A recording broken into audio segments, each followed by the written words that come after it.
Medina के बादलों में खामोशी थी। पिछले साल यानी सन 2 हिजरी में जब मुसलमानों ने मशरकीन मक्का को बदतरीन शिकस्त दी और उनका गुरूर खाक में मिला दिया, तो मशरकीन ने भी कसम खाई कि अब मुसलमानों को मिटा कर रख देंगे। मक्का के दरवाजे खुले, तलवारें चमकी, ऊँटों का कारवां चला। खालिद बिन वलीद, अबू सुफियान, अकरमा बिन अबू जहल 3000 का लश्कर लेकर मक्के से रवाना हुए और मदीने की तरफ गामजन हुए।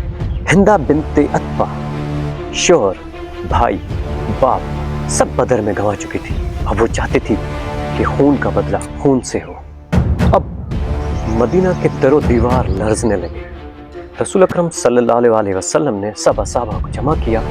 कुछ असहाबा ने मशवरा दिया कि मदीने के अंदर ही रहकर मदीने का दिफा करते हैं, लेकिन नौजवानों ने यह मशवरा दिया कि मदीना से बाहर जाकर मदीने का दिफा करते हैं। और हज़ूर अकरम सल्लल्लाहु अलैहि वसल्लम ने 700 मुसलमानों का लश्कर तैयार किया।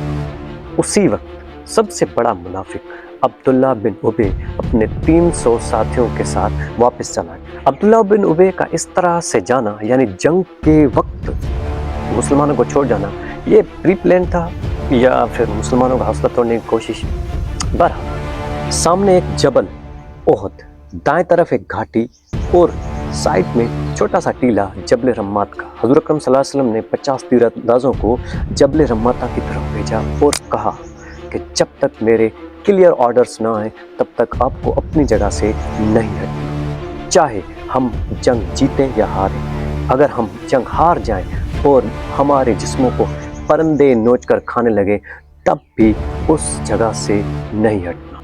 सुबह सवेरे जंग का आगाज हुआ। नाराए तकबीर बुलंद हुआ। हजरत अली, हजरत हमजा, हजरत दज्जाना और हजरत जुबैर ने मुशरिकीन की सफ़ें उलट कर रख दी। मुसलमान बड़ी दिल और जान से लड़े और मुशरिकीन पीछे हटने लगे। मुसलमानों को यह महसूस हुआ कि अब हम जंग जीत चुके हैं।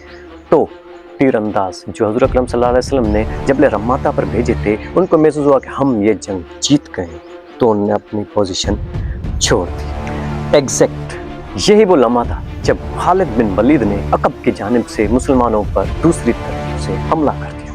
मुसलमान अब दो तरफ से गिर गए थे। जंग शुरू हुई तो असहाब बहुत ज़्यादा शहीद होने लगे और मौसब बिन उमैर जो हज़रत अकरम सल्लल्लाहु अलैहि वसल्लम के चेहरे से मुशाबहत रखता था, वो भी शहीद हो गए। और अफवाह ये फैली कि हज़रत अकरम सल्लल्लाहु अलैहि वसल्लम भी शहीद हो गए। तो मुसलमानों का हौसला टूटने लगा। मुसलमान पीछे हटने लगे और जब हज़रत अकरम सल्लल्लाहु अलैहि वसल्लम के खेमे की तरफ आए तो हज़रत अकरम सल्लल्लाहु अलैहि वसल्लम शदीद ज़ख्मी थे और मुसलमानों ने हज़रत अली, हज़रत तलहा ने अपनी जान पर खेलकर हज़रत अकरम सल्लल्लाहु अलैहि वसल्लम को जबल ओहद की तरफ ले गए। इस जंग में मुसलमानों को बहुत सारा नुकसान हुआ और इस जंग में मुसलमानों के बड़े बड़े कमांडर शहीद हो गए, जैसे हज़रत हमजा, हज़रत तलहा, हज़रत हंज़ला और हज़रत मौसब बिन उमैर, जो कि हज़ूर अकरम सल्लल्लाहु अलैहि वसल्लम की शक्ल से मुशाबहत रखता था। और इस जंग में हज़ूर अकरम सल्लल्लाहु अलैहि वसल्लम खुद भी शदीद ज़ख्मी हुए। जब मुसलमान जबल ओहद पर हज़ूर अकरम सल्लल्लाहु अलैहि वसल्लम को बचा कर ले गए तो कुरैश ने समझा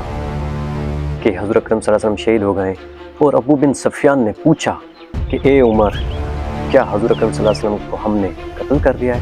हज़रत उमर फारूक रज़ियल्लाहु तआला अन्हु ने फरमाया, नहीं, बिल्कुल भी नहीं, आप सल्लल्लाहु अलैहि वसल्लम बिल्कुल भी ठीक है और जो आप पूछ रहे हैं वो ये बात सुन रहे हैं।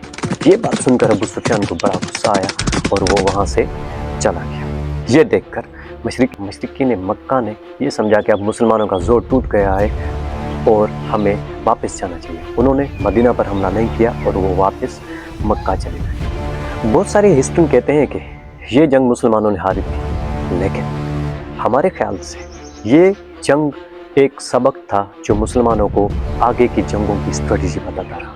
इस जंग में हज़रत अकरम सल्लल्लाहु अलैहि वसल्लम के अहकामात को वायलेट किया गया, इसलिए मुसलमानों को ये सबक दिया गया अगर जंग के दौरान अपने लीडर्स की अहकामात को वायलेट करेंगे तो आपकी जीत शिकस्त में बदल सकती है। तो आने वाले सालों में मुसलमानों ने बिग एम्पायर्स यानी रोमन एम्पायर्स, ब्रिटिश एम्पायर से जंगें की, तो उनके दौरान कोई भी फौज अपने लीडर की अहकामात को नहीं वायलेट किया और साल साल हम मुसलमानों ने बहुत सारी जंगें जीती और बहुत सारे एम्पायर को ज़मीन दोस्त किया।